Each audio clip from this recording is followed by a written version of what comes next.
बिहार विधानसभा चुनाव जैसे जैसे नजदीक आ रहे हैं, राज्य की सियासत भी गर्माती जा रही है और इस बार सियासी बहस के केंद्र में है केंद्रीय मंत्री गिरिराज सिंह। गिरिराज सिंह ने कांग्रेस नेता राहुल गांधी और आरजेडी नेता तेजस्वी यादव की वोट बचाओ यात्रा पर सीधा हमला बोला है। दर्शकों, सिर्फ हमला ही नहीं बोला बल्कि ऐसे आरोप लगाए हैं जिन्होंने बिहार के राजनीतिक माहौल में ध्रुवीकरण का मुद्दा और तेज कर दिया है। दर्शकों, दरअसल राहुल गांधी और तेजस्वी यादव इन दिनों बिहार में चुनावी रथ लेकर निकले हैं। उनका कहना है कि राज्य में स्पेशल इंटेंसिव रिवीजन यानी SIR के नाम पर मतदाता सूची से लाखों नाम काटे जा रहे हैं। राहुल गांधी का दावा है कि अब तक करीब 65 लाख वोटर्स के नाम हटाए जा चुके हैं, लेकिन गिरिराज सिंह ने पलटवार करते हुए बड़ा आरोप लगाया है। गिरिराज सिंह के मुताबिक कांग्रेस खुद 79 लाख वोटरों के नाम हटवाने की मांग कर चुकी है और ये नाम किसके हैं? उनका दावा है कि इनमें बड़ी संख्या में हिंदू मतदाताओं की है। तो वहीं दूसरी तरफ गिरिराज सिंह का कहना है कि कांग्रेस और उसके सहयोगी दल बांग्लादेशियों और रोहिंग्या मुसलमानों के नाम मतदाता सूची में जुड़वाने की कोशिश कर रहे हैं। ऐसे में गिरिराज सिंह ने साफ कहा है कि कांग्रेस का असली मकसद हिंदू वोटों को कमजोर करना है। यानी सीधा आरोप है कि कांग्रेस 79 लाख हिंदुओं के वोट कटवाना चाहती है और यही कारण है कि राहुल गांधी और तेजस्वी यादव की यात्राओं में मुस्लिम समाज की बड़ी भागीदारी दिखाई देती है।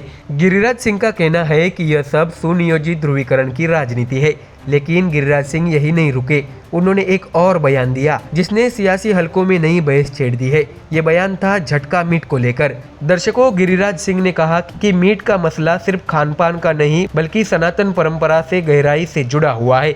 उन्होंने समझाया कि हिंदू परंपरा में बलि के समय झटका प्रथा प्रचलित है, जिसमें जानवर को एक ही झटके में मारा जाता है, जबकि मुस्लिम समुदाय का तरीका अलग है जिसमें जानवर को धीरे धीरे काटा जाता है।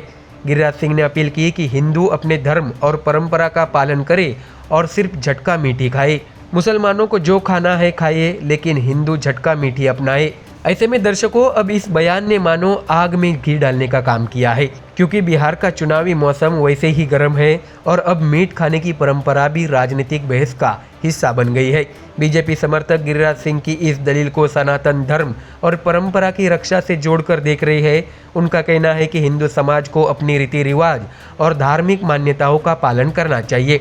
वही विपक्ष का आरोप है कि बीजेपी मुद्दों से भटकाकर जनता को हिंदू मुस्लिम की राजनीति में उलझाना चाहती है।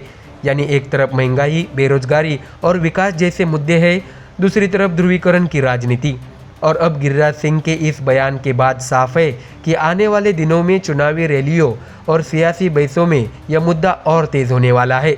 राहुल गांधी और तेजस्वी यादव लगातार यह आरोप लगाते आ रहे हैं कि बीजेपी और उसकी सरकार चुनाव जीतने के लिए मतदाता सूची से नाम कटवा रही है। वही बीजेपी पलटकर कांग्रेस पर ही विदेशी नागरिकों को वोटर बनाने का आरोप जड़ रही है।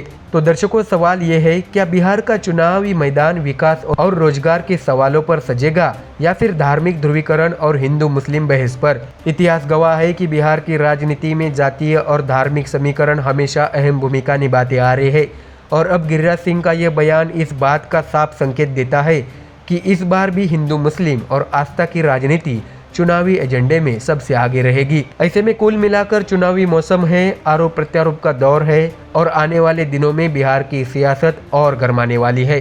फिलहाल दर्शकों, इस खबर में इतना ही। आप देखते रहिए MDR न्यूज़, क्योंकि हम लाते रहेंगे आपको हर बड़ी अपडेट सबसे तेज। नमस्कार।